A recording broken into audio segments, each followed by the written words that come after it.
Hello, everyone. This is Ed Breniger, and welcome to the Eddie Network podcast. My guest today is Amy Dunlap, and she's part of a cool thing going on here in Winston-Salem, which I'm glad to be celebrating. And so, welcome, Amy. And who are you? And what are you doing? And what kind of activities? What kind of thing are you kind of Sure. creating? And oh, whatever it is you want to tell us, because I know it's going to be exciting. Awesome. Yeah, thanks for having me on, Ed. Yeah, my name's Amy Dunlap, and I'm right here in Winston-Salem, and I started a company in August of 2020 is when we launched. Tough time to launch a company, but that's when we did it. Better time. And yeah, the company is called Stemz, and we are a combination of logistics and technology connecting regional flower farms with wholesale flower buyers. So we are B2B, just in the wholesale market, but basically the problem that we're trying to solve is that 80% of the flowers that are sold in the United States are imported and they're come mostly from South America. So what you see at the grocery store, what you order is coming mostly from South America. And a lot of consumers don't know that. And there are flower farms all around us. My background is floral design. I owned a floral design company for 13 years. And it's just hard to get local product or regional product. There's not a great way to connect with farms around us. And they're growing really obviously super fresh, but also very diverse, interesting things, and it's just not an easy way to get it. So I started this company to make that connection and facilitate those sales, and basically providing another, sales channel for regional flower farms. Wow. That's the coolest thing. Questions? I'm amazed. I had no idea. And the thing I love about this is that you're connecting local businesses to people who can help them sell their products and Yeah, I mean, local a business. lot of flower farmers, yeah, a lot of farmers, their main sales channel is farmers markets or, just CSAs are trying to sell directly to florists. And, weather impacts that. I mean, if it's raining on a Saturday, that's rough. And they just didn't have great way to get into the wholesale market. And so we work with about probably over 30 farms now, and I say regional because North Carolina, but also we have farms in Virginia and South Carolina that we're working with. And by using our technology and aggregating all that they have available, we're starting to get some serious volume. And that is what our buyers want. They don't want just one or two bunches of something. They want to put in bigger orders. And so it's taken time, but we've been able to build up that supply and provide the volume of regional flowers that they're wanting. And you don't have to pay a tariff on your flowers, do you? No, and that's something interesting to watch and to talk about. I mean, obviously, around Valentine's Day there was the threat of tariffs in South America, and that would have greatly impacted the floral industry. But Sure. it kind of, makes us poised for if it does happen, at least we have a system set up to, better support and get this regional supply to the buyers. So it's interesting. It's an interesting industry. Yeah, I'm not I'm not amazed often at this level, but I am totally amazed at what you're doing. And I just think it's great. I just see it. I just see how what do I just see going everywhere and making a huge difference, and that flowers Yeah. become an even more important part of every person's daily, weekly life. Yeah. Because Well, because it, Ed, am I it's right? Am I right in saying yeah. the the the cost of the flowers is going to be less because it's not coming from overseas, or is that Not necessarily. necessarily? And that's mainly because those farms grow at such a high volume, like so much, and they're selling like to Trader Joe's or, and it's these massive orders. And so it's hard to compete with the price point Okay. simply because of the volume. Okay. So price points a little bit of a sticking point, but definitely quality and diversity, regional products have it covered. It's an interesting industry too, just the history of the industry, because prior to the 90s, the United States grew the bulk of the flowers that were sold here.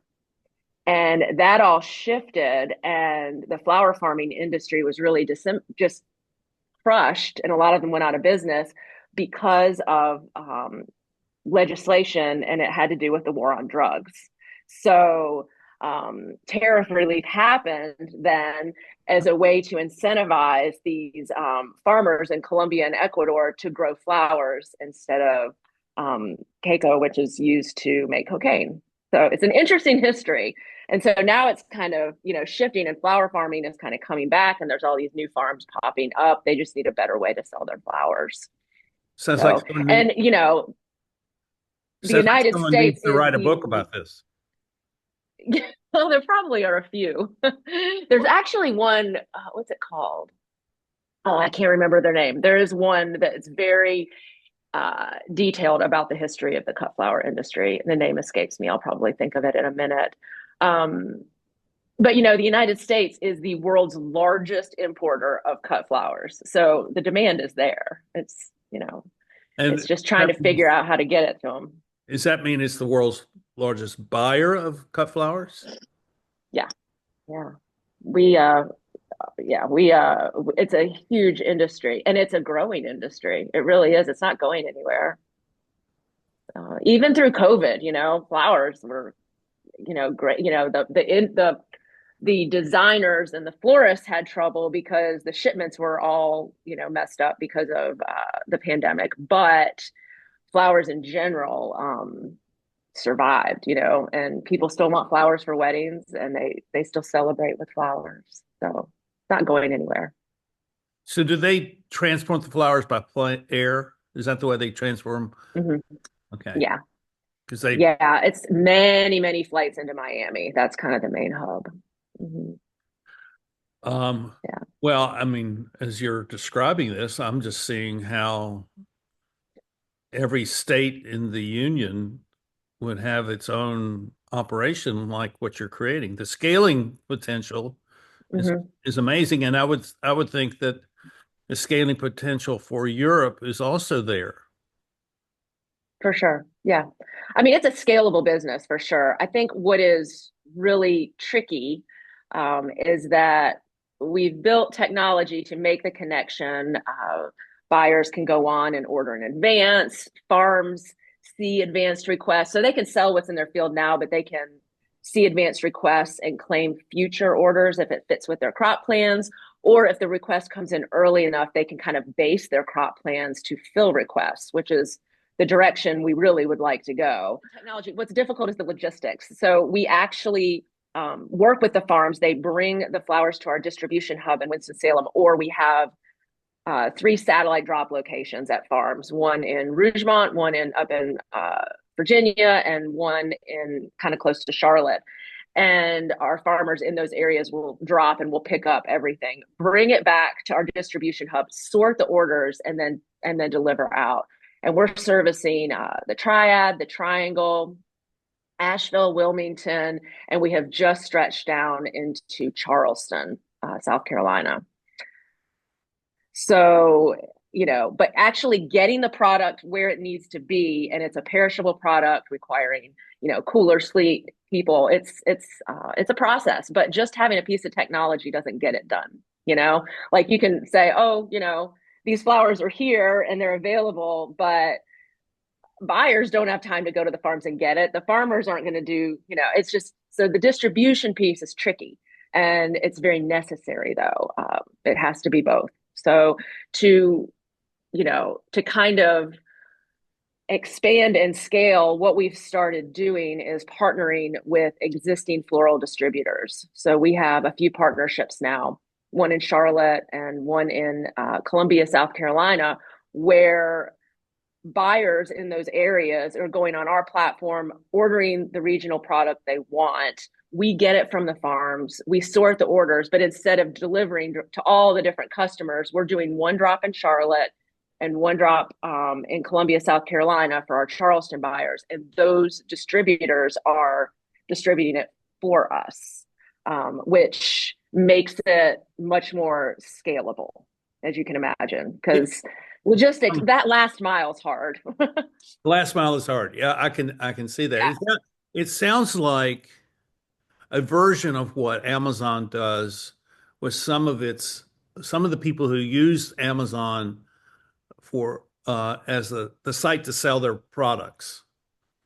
Right. And like I buy a lot of books. I'm a book hound, and I buy a lot of books, and I buy them through Amazon because it's the only place I can find them. And but they're coming from someone's store or someone's warehouse. There's not coming Mm-hmm. from Amazon. They're just the middle section of this exchange, this economic exchange. And Mm-hmm. and what often happens is that the the the the thing gets delivered by U.S. Postal Service and not by Amazon. Amazon just sold it. I mean, just was the site where the Mm-hmm. sale went on, and it sounds like there's a similar thing. It Yeah. sounds like Amazon could teach you a lot about how to create this kind of massive distribution. Yeah. It's complicated, and every time we make a decision about oh, we're going to add this route or we're going to change this timing, it affects the technology. And so then we have to go back and, rework things to make things available and make it visible to the farms. So there's always a lag, so that's hard. I'm learning that, especially with building the technology we need. We may have the ideas and are ready to roll, but we have to wait for things to get built and implemented. So, and it's really dynamic. I mean, it's very seasonal. We have really, really busy times of year. We're ranking up right now. Mother's Day is huge for us. It gets a little more quiet in July, and then the fall is really, really big again. So, you know, I would so imagine it's trying, wedding time is a big time yeah. too. Yeah, and that's why, we just started going to Charleston, and that's why Charleston, it's really going really well for us because there's a lot of events in Charleston, and their season starts earlier. So because it's warmer, there's a lot of wedding and events right now in March, whereas around here it's a little bit more quiet. So we're able to move this supply that we have to where the demand really lies. It's a timing thing for sure. So how does your company make its money with this? Sure. So our goal is 50% margin on all the pre-sold flowers. So it's pretty standard. We also have farm membership fees, delivery fees. We have a gathering and sorting fee to kind of help cover the costs of going to these rural areas and collecting the product to bring it back. So that's kind of the business model of it. All the farms get paid out the same price per product. Um, we have grading and consistency guides to get all the farms on the same page in terms of bloom size and stem length. So they're getting paid appropriately for their product, and then our customers know what to expect. It's hard. A lot of the farms, that was kind of a challenge at the beginning because of different microclimates. Maybe the bloom size or stem length would be a little bit different, not quite as standards as what you see in the import market. So we've really worked hard communicating with our farms and creating consistency guides to be able to mitigate that. So How many, how yeah, many, that's how many farms are you working with? we have 30 farm partners, and then we have a we call them on-demand farms. These are farms that are ready to work with us, went on and applied to be a farm partner, but we haven't brought them on yet, mainly because, we're trying to grow very intentionally. We don't want to let every farm on and have all this supply, and then the farms that have been with us for a while only sell a little bit of product. So we're trying to it's that supply demand dance. We're trying to bring on the farms as our demand increases. However, the on demand farms have an opportunity to work with us and sell with us when our farm partners maybe can't fill an order. If we don't have enough volume of something that's been requested, or it's something that's simply not being grown by our farm partners, we reach out to the on-demand farmers to try to start working with us and fill those gaps. And we've had a lot of on-demand farms that have then come on and become farm partners just because of great quality, great communication, and they're growing what is needed and what people are asking for. So, and I would say on-demand farms, we probably have another 50. So it's a lot. And then we have a waiting list for our on-demand farms. So, a lot of farms wanting to work with us. It's really just having the right kind of supply, and so we do these seasonality reports quarterly, and we also provide sales data, and we work on volume gaps, so we can guide the farms, because what grows in the farmers market is not necessarily the same thing that grows in the wholesale market. So we're really trying to guide our farms to grow what they sell, so they are successful. And that's my happy place. That's my why here. I love the fact that we are building something that is allowing these farms to be profitable and to make a living. And it just, that feels really, really good. Yeah. Some of them are adding infrastructure, adding staff, field staff, and that creating jobs. That's the good stuff. It allows these farms to be generational, that pass them from Absolutely. generation to generation. And Absolutely. that's such a big thing.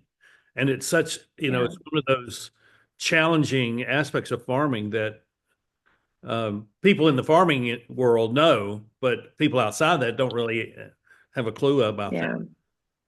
Yeah. And a lot of them obviously are in these rural, kind of hard to reach places. And where the demand is in the metropolitan areas. So, it's working with them so they're able to get their flowers sold in a profitable way, and kind of building up these rural communities and creating jobs. We were really excited. We recently were awarded a grant from NCIDEA called the Rural Impact Grant, because a lot of the farms are in counties that are eligible, that need more support. So we're helping to facilitate that. Do you work with any of these companies that supply plants to places like grocery stores and you know places like Home Depot and Yeah. what about those places where um, plants are sold, not necessarily flowers, but plants? Yeah, we're different from the nursery industry. A lot of times it's lumped all together in floriculture, but we are cut flower only. So we're not dealing with anything potted. That's a whole other company business. That's a different Yeah. direction to go if you were to include that. Yes, for sure. For sure. Yeah. So are you getting interest from outside the state of North Carolina about this? I mean, Yeah. what I'm really thinking about is um, you're scaling your operation here, but I'm Mhm. actually thinking about how do you replicate this operation elsewhere, because it seems like this is prime for replication in every state where you have a defined growing season. Yeah, we're still flushing out the business model and what it looks like. I mean, we've explored a franchise model, and I think there's possibility there, or just these partnerships with distributors and having Stemz distribution hubs in an area where we can then work with farms and then provide the supply to the distributors to distribute that last mile. That's a way to scale. But yeah, we've been reached out to by farmers, florists, from all over the place. I had a really nice call with a co-op in Colorado, and I had a co-op in Atlanta reach out to me. So a lot of the farms, what they do, flower farms, is they come together and they create a co-op, and that way they're able to kind of sell more or have another way to sell. And the co-op model is pretty successful, but it's definitely not scalable. It's very much just for that community. Right. And a lot of times there's no marketing behind them. The farms have to volunteer their time. It's a different model. And some of them work and some of them struggle a little bit. And a lot of them are contacting us and saying, okay, how are you doing it? And are you coming to our area? Because we have our co-op and it's doing okay, but we would like to grow and we see what you're doing. So yeah, there's a lot of chatter about how to solve this industry problem. So let's go back in time Okay. to when you first became interested in floral design. Mm. I think that's the terminology you used. What was it that Mhm. led you into that? Wow, I have a long history in this industry. So my first job, high school, when I was 16, it was in a florist. And next door, they had a greenhouse and nursery business. And I actually liked working with the plants more than the florist. That's because, at that time I was sweeping floors and scrubbing buckets and that kind of stuff. But I really liked working with plants. And so it sparked the interest, and I went on and got a horticulture degree from the University of Kentucky. And during college, I needed a job and I thought I would be a great waitress, but no one hired me. So I walked into a florist, and the first florist I walked into hired me just because I had that industry experience. And then I went on to graduate school. I thought I was going to go into research and extension in agriculture, and got a master's in ag education and communication. And I, all through that time, was working in a florist. And then I lived in Florida. I worked in the Walt Disney World florist for a while and other florists. And then, we settled in Winston-Salem 20 years ago. And that's when I decided, okay, I just want to design for events. I kind of switched gears into the design side versus the growing side. And, I love that business. I closed it at the end of 2018, mainly because the wedding industry, you're working every weekend, and I have children, and it was just getting hard, and I just kind of got burned out. And we have land in Stokes County, about 45 miles north of here. And I thought, well, I want to stay in the floral industry. I love it. It's what I've always done. Maybe I'll switch back to my horticulture roots and become a flower farmer. So when I closed the design business, I actually was considering flower farming. And that's when the idea for Stemz was born, because I'm having a glass of wine with my husband and talking about growing flowers. And he's like, well, how do you plan on selling them? Did you buy, locally grown flowers? And I was like, well, as a wholesale buyer, not really. I couldn't get flowers from farms. They'd sometimes show up at my shop sporadically and I would buy stuff, but not consistently.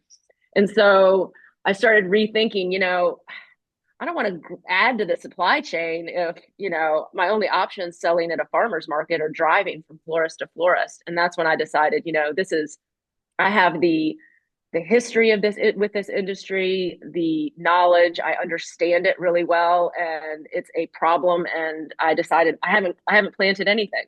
Maybe I will someday, but that is when I decided, what, I want to change the industry. I want to make it better. Are there So other? that's the history. That's great. I'm, I have a great deal of respect for you that you found something early and you stuck with it, but you also innovated through that whole experience with it. And Yeah. yeah, that's really It great. wasn't it wasn't easy at the beginning too. I had this idea, and was like, I run a business, a floral design business, but this is something very different. Yeah. I want to build something scalable and with technology. And so I spent a good year just learning and taking classes and reading and trying to figure it out. And finally, I just got the advice from someone. It was like, just start, just like try it, like just do, try to make some sales and get some traction. And so when I started, it was literally using Google Sheets as my technology where farmers could go on and list.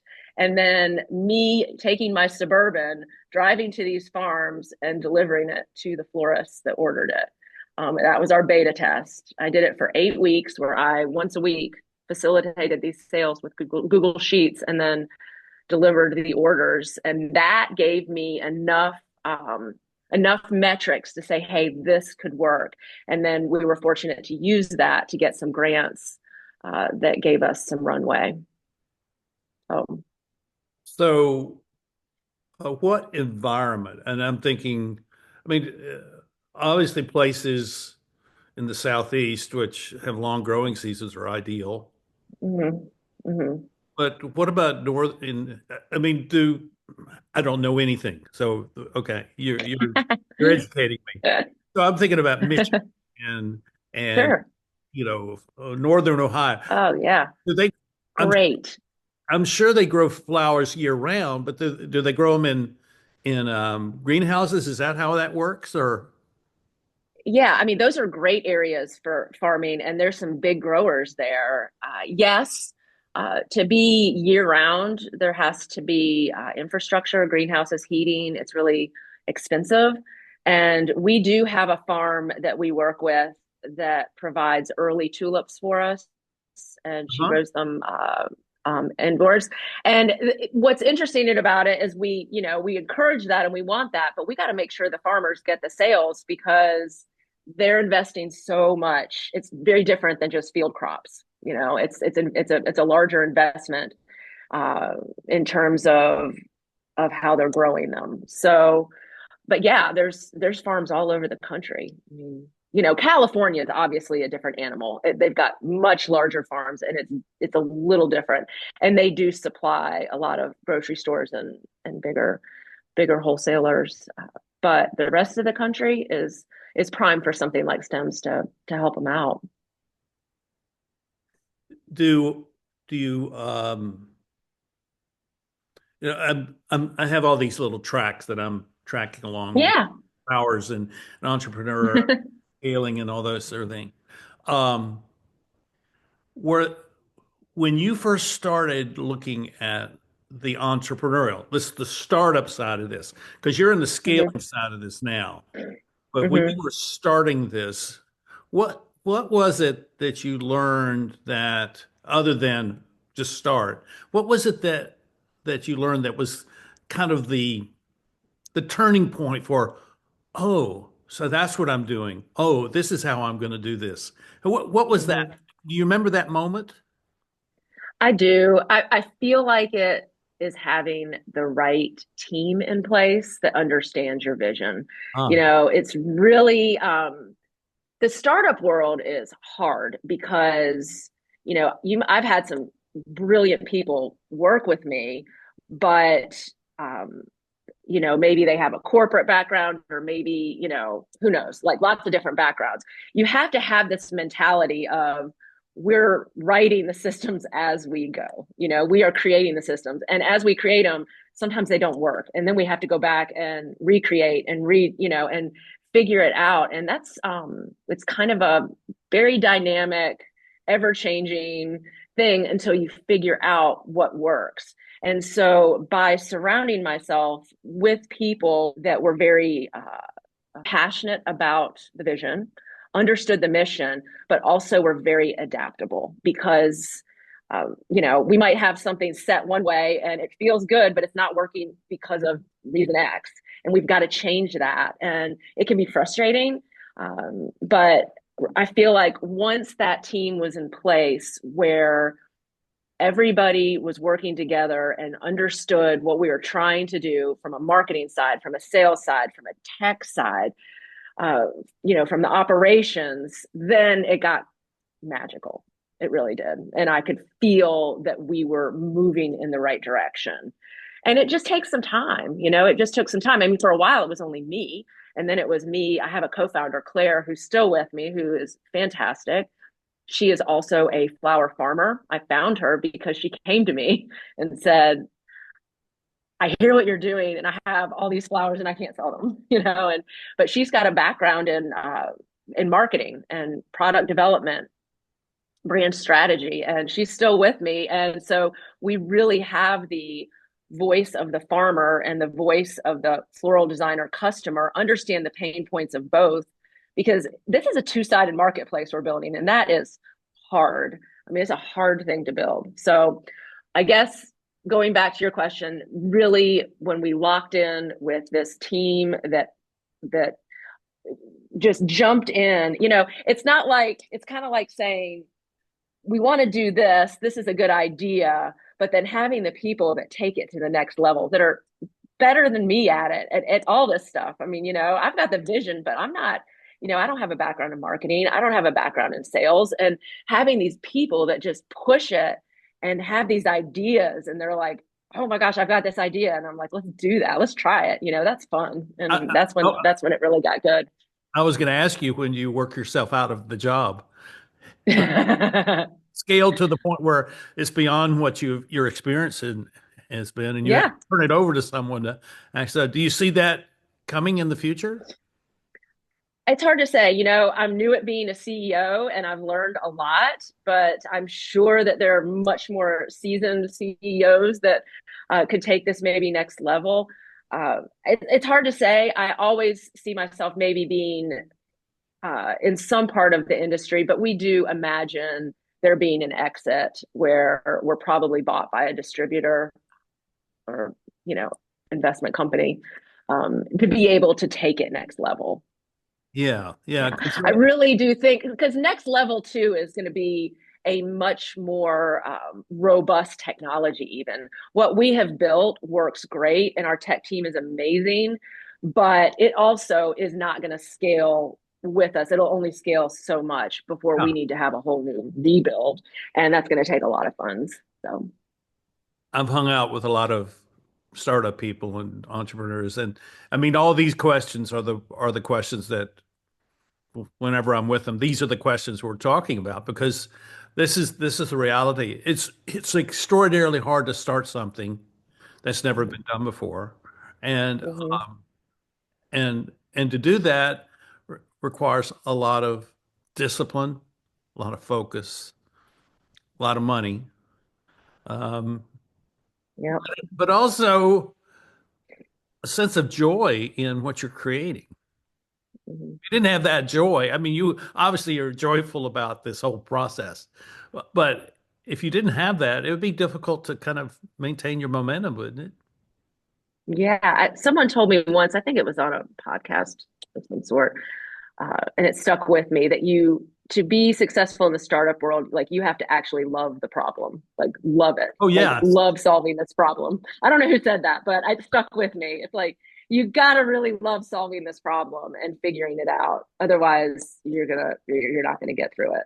So, and I really do love the problem, and I love that we're implementing something and doing something to try to fix it. But yeah, a lot of joy there. I totally agree with you. Tell me about how Winston Starts has helped you. What's what's been their relation? What's your relationship to Winston Starts and what Stan Parker and his team Yeah. do? Yeah, it started with programming. I did an investor readiness class through them, which was really helpful because I knew we would need to be raising money, and it was very new to me. So that was very helpful.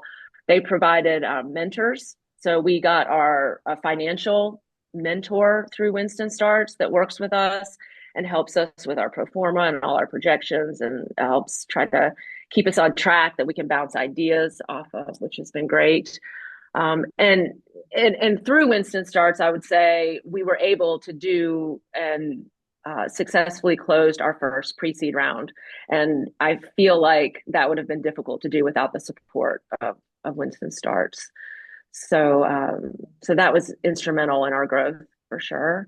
I like coming here. I like, being around the other founders. I just participated in the investor forum last week that they have every year. It was my third year doing it. I didn't win, but I really wanted to win this year, but I didn't. But that's okay. It was still a great experience. And you meet a lot of people. You know, just make a lot of connections. It's a lot of networking. Yeah. So it's a great organization. Yeah, I've picked up on that. And Hmm. what a what a great thing for it to be right here in our community. Yeah, yeah, for sure, for sure. I mean, it wasn't. It had just started when I was starting my company, and they were really just looking for companies that were further along, not in that ideation stage. So I struggled finding help. I actually drove to Durham a few days a week and did the NC Idea Labs program um, because that's where that was the stage I was in, and that was where they were offering support. So but Winston Starts has been fantastic. It's one of those things that, yeah, you can go read a book or you can read 10 books and still not Mm. understand what this is about Oh, I know, I know. because it's it has so much to do with how you have to change in order to Hmm. meet the challenges of whatever it is you're trying to create. Yeah, I mean, I someone recommended when I was first starting and thinking about raising money, reading the book Venture Deals, and I still have it and I reference it, but boy, it was really, very informative book, well written. And I'm glad that I have that as a resource. The first few times, like getting into it, I'd get to like the third chapter and be like, I can't do this. And someone told me, one of my advisors said, you know what? It's going to become a whole lot more interesting when you actually get to that point where you're raising money. And I was like, oh my gosh, they're so right. Now I read it cover to cover because I'm like in it. When you're not in it, it's hard to grasp some of the concepts. So yeah, having someone else to talk with and bounce ideas off of is crucial. Um, but the books do become more interesting when you actually get to that point where they're useful. So where do people who want to buy cut flowers find your flowers? So we we kind of support and try to if people want to order flowers, let's say you're in Winston-Salem and you want to order flowers and you want local flowers, regional flowers, and you want to support Stemz and you contact us, we let you know our biggest buyers in the area and kind of connect you with them because there are some that are we want to help support them because they're helping to support us. And a lot of times, the consumer doesn't know, hey, you can ask for, like when you're ordering flowers from a local shop, you can ask for regionally grown flowers, and because of Stemz, these florists can actually facilitate that easily. So, I mean, we've had some that say, "Hey, could I at least have my order 50%, locally grown flowers, and every little bit helps." So, And do the florists like what you're doing? yeah, yeah, I think they love the diversity of the product. There's a lot of flowers, particularly in the fall. Dahlias are in super high demand, but they don't ship well. So they're kind of like they're the crop that all the designers want. They know they can get it from us because we're directly from the farms that they just can't even get in the import market. Or if they try, more than 50% won't rehydrate once they receive them. So the diversity and then those crops that just don't ship well, that's our sweet spot. And that's where the designers really love working with us. Well, it sounds fantastic, and I just love this story, and particularly because it's helping farmers. Yeah. Yeah. It's it's interesting. We have a couple farmers that have contacted us and said, this is going so great. It's such an easy way for me to sell that I'm dropping my other sales channels and I'm just going to sell through Stones, which is kind of like, wow, that's okay. But it's exciting because they're working really closely with us, and every year, we provide that sales data. And when you see these farms that have been with us now, some of them for 3-4 years, and the jumps in what kind of revenue they're generating, it's awesome. Well, what about those other sales chains? How do they are they interacting with you?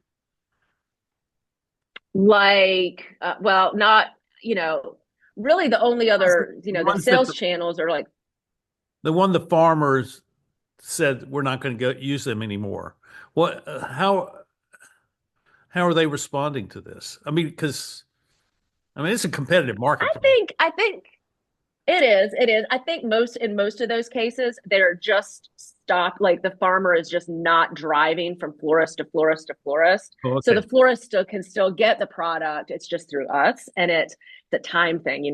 And then the other is farmers markets, and a lot of the farmers markets, there's a list of farmers trying to get in. I see. So if one farmer drops out, there's another one filling the space. So yeah, To make that yeah, that helps. yeah. Well, I think what you're doing is fantastic. It's a great story. It's a great success Thank you. story. It's something that I think the community needs to know more about. Makes me want to go out and buy some flowers. And Amazing.